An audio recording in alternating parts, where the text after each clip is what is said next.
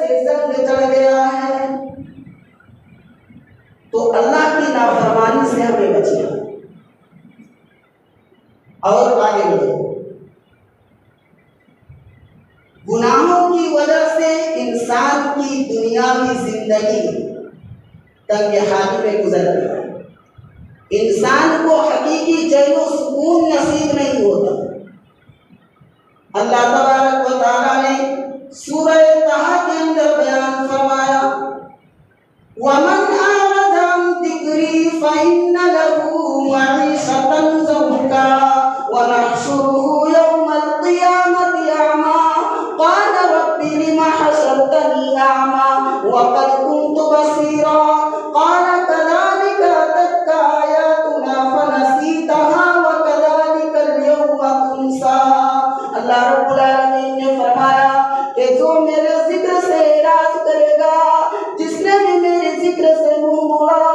اس کو دنیا میں تنگ حال رہے گا، وہ دنیا میں اس کی زندگی تنگ حالی سے گزرے گی، اور ساتھ ہی ساتھ وَنَحْشُرُهُ يَوْمَ الْقِيَامَةِ أَعْمَىٰ، اور ہم قیامت کے دن اسے اندھا کر کے اٹھائیں گے، نابینا کر کے اٹھائیں گے۔ وہ اللہ تبارک و تعالیٰ سے پوچھے گا، وہ سوال کرے گا اللہ تبارک و تعالیٰ سے، قال رب لم حشرتنی اعمیٰ وقد كنت بصیرا،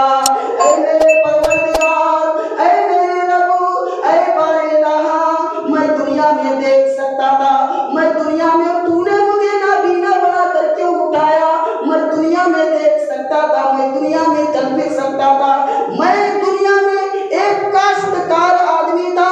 میں دنیا کے اندر ایک کاروبار آدمی تھا، میں دنیا میں ایک بزنس مین آدمی تھا، دنیا مجھے بزنس مین سے جانتی تھی،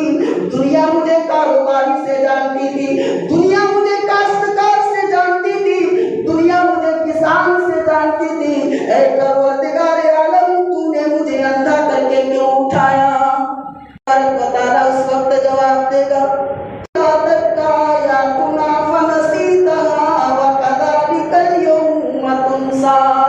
کہ جس طریقے سے تمہارے پاس ہماری آیات آئی تھی تم نے انہیں بھلا دیا، اسی طریقے سے آج تمہیں بھی بھلا دیا جائے گا۔ تو گناہوں کی وجہ سے انسان کی دنیاوی زندگی تنگ حالی سے اور انسان کو حقیقی چین و سکون بھی نصیب ہے۔ اور آگے بڑھیں، سورہ انعام کے اندر اللہ تبارک و تعالیٰ نے بیان فرمایا، أَلَمْ يَرَوْا كَمْ أَهْلَكْنَا مِنْ قَبْلِهِمْ مِنْ قَرْنٍ مَكَّنَّاهُمْ فِي الْأَرْضِ مَا لَمْ نُمَكِّنْ لَكُمْ وَأَرْسَلْنَا السَّمَاءَ عَلَيْهِمْ مِدْرَارًا وَجَعَلْنَا الْأَنْهَارَ تَجْرِي مِنْ تَحْتِهِمْ فَأَهْلَكْنَاهُمْ بِذُنُوبِهِمْ وَأَنشَأْنَا مِنْ بَعْدِهِمْ قَرْنًا آخَرِينَ۔ کہ کیا تم نے نہیں دیکھا کہ ہم نے ان سے پہلے کتنی جماعتوں کو ہلاک کر چکے ہیں، ہم کتنی جماعتوں کو ہلاک کر چکے ہیں، اور وہ جماعت ایسی تھی، وہ قوم ایسی تھی کہ ان کو وہ قوت عطا کی تھی، وہ طاقت ملی تھی کہ تم کو وہ قوت عطا نہیں کی، تم کو وہ طاقت نہیں دی گئی، تمہارے اندر وہ طاقت نہیں، تمہارے اندر وہ قوت نہیں۔ وَأَرْسَلْنَا السَّمَاءَ عَلَيْهِمْ مِدْرَارًا،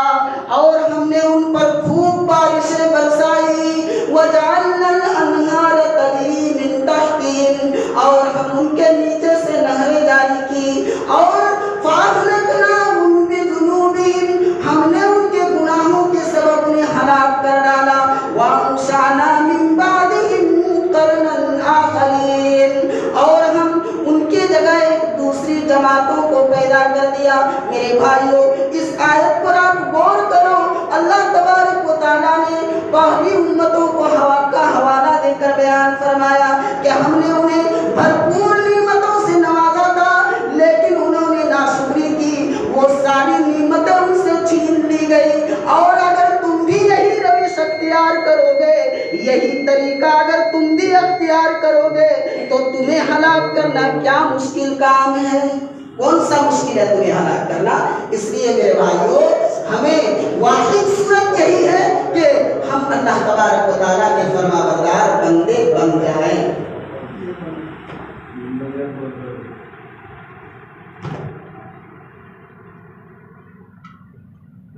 محرم الحرام کا مہینہ،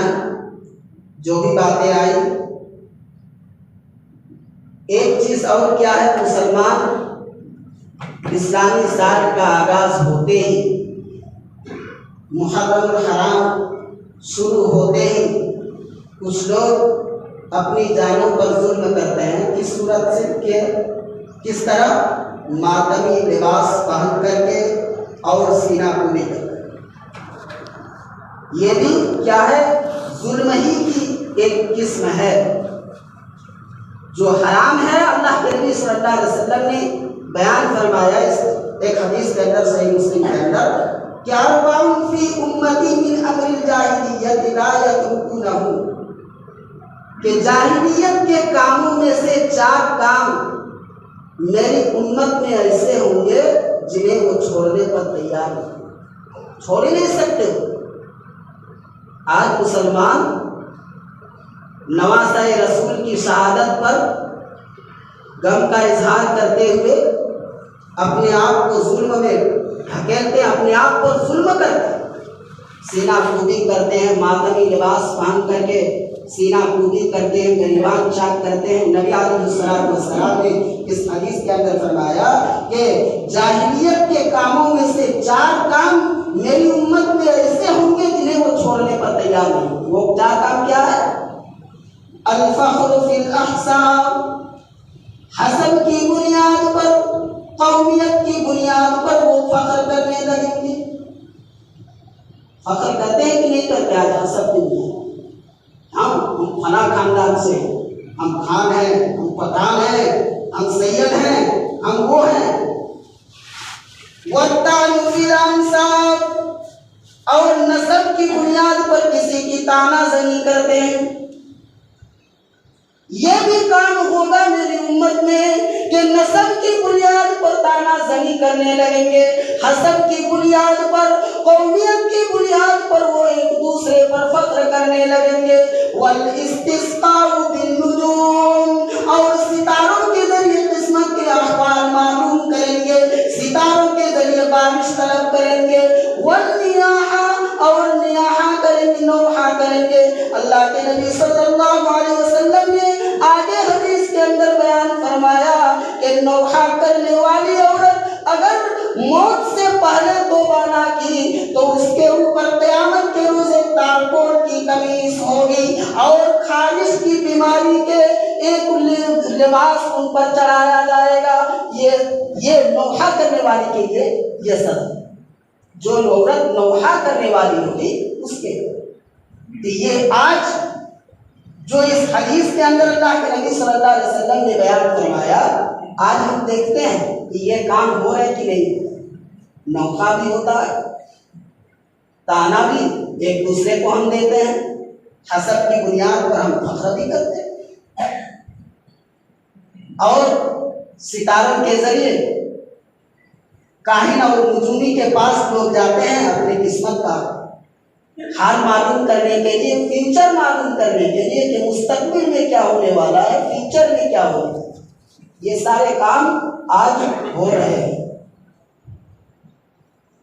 اللہ کے نبی صلی اللہ علیہ وسلم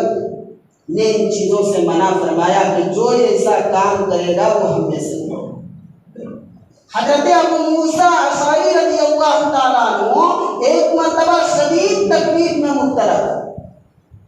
بیماری ان کو لگی ہوئی تھی اور بیماری کی وجہ سے وہ بے ہوش ہو گئے تھے، ان پر ڈسی تاری تھی، بے ہوش ہو گئے تھے، اور انہوں نے اپنا سر ایک اہلیہ کی گود میں رکھے ہوئے تھے۔ ان کی اہلیہ زور زور سے رونے لگی۔ حضرت ابو موسیٰ اشعری رضی اللہ عنہ کوئی جواب نہ دے سکے۔ جب انہیں افاقہ ہوا، جب ہوش آیا تو انہوں نے کہا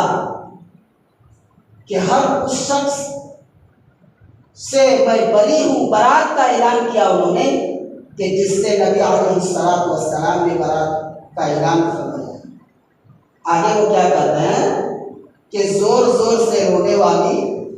مصیبت کے وقت سر منڈوانے والی، ان چیزوں سے اللہ کے نبی صلی اللہ علیہ وسلم نے برات کا اعلان کیا۔ پتہ کیا چلا کہ جو لوگ بھی نواسۂ رسول کی شہادت پر غم کا اظہار کرتے ہوئے یہ کام کرتے ہیں، یہ سارے کام انجام دیتے ہیں، سینہ پھوٹی کرنا، ماتمی لباس پہن کر گھومنا، وہ غم کا اظہار نہیں کرتے۔ اور نبی علیہ الصلوۃ والسلام نے بیان فرمایا کہ ان چیزوں کا اسلام سے قطعاً کوئی تعلق نہیں۔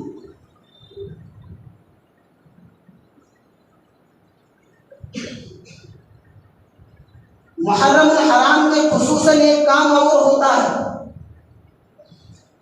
نبی علیہ الصلوۃ والسلام کے صحابہ کرام کو برا بھلا کہا جاتا ہے، صحابہ کرام کو گالیاں بھی دی جاتی۔ اللہ کے نبی صلی اللہ علیہ وسلم نے بیان فرمایا کہ لا تسبوا اصحابی فوالذی نفسی بیدہ لو ان احدکم انفق مثل احد ذهبا ما بلغ مد احدهم ولا نصیفہ۔ اللہ کے نبی صلی اللہ علیہ وسلم نے بیان فرمایا کہ لوگوں میرے ساتھیوں کو گالیاں مت، میرے ساتھیوں کو، میرے صحابہ کو برا بھلا مت کہو۔ اس ذات کی قسم جس کے ہاتھ میں میری جان ہے، اگر تم میں سے کوئی شخص احد پہاڑ کے برابر بھی سونا خرچ کرے تو وہ نہ تو ان کے ایک مد کے برابر آ سکتا ہے اور نہ ان کے آدھا مد کے۔ لو ان احدکم انفق مثل احد ذهبا ما بلغ مد احدهم ولا نصیفہ۔ کہ یہ وہ صحابہ کرام تھے، صحابہ کرام کی یہ فضیلت،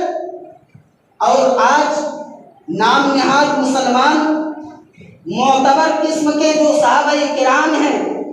ان کو گالیاں دیتے ہیں، ان کے تعلق سے آج برا بھلا کہا جاتا ہے۔ اور یہ کون کہتے ہیں؟ غیر نہیں کہتے، یہ اپنے آپ کو مسلمان کہلانے والے یہ گالیاں دیتے ہیں، یہ برا بھلا کہتے ہیں۔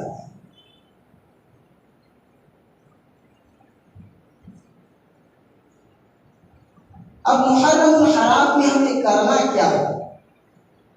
حرمت والا مہینہ یہ محرم الحرام، ہمیں تو اللہ تبارک و تعالیٰ نے ظلم سے بچنے کا حکم دیا، نافرمانی سے بچنے کا بھی حکم دیا، لیکن ہم نافرمانی کے اجتناب کے ساتھ ساتھ، گناہوں سے بچنے کے ساتھ ساتھ ہمیں کچھ اور بھی کام کرنے ہوتے ہیں۔ نبی علیہ الصلوۃ والسلام اس مہینے کو بہت ہی اہمیت دیتے تھے، اور نبی علیہ الصلوۃ والسلام 10 محرم الحرام کے دن روزہ بھی رکھتے تھے، جسے عاشورہ کا دن کہا جاتا ہے۔ تو نافرمانی کے اجتناب کے ساتھ ساتھ، نافرمانی سے اجتناب کے ساتھ ساتھ ہمیں روزہ، نفلی روزہ کا بھی اہتمام کرنا چاہیے، جو بہت بڑی فضیلت کی حامل یہ روزہ ہے۔ اللہ کے نبی صلی اللہ علیہ وسلم نے بیان فرمایا کہ افضل الصیام بعد رمضان شہر اللہ المحرم، کہ رمضان کے بعد سب سے افضل روزے محرم کے روزے ہیں، جو کہ اللہ کا مہینہ، اور وافضل الصلاۃ بعد الفریضۃ صلاۃ اللیل،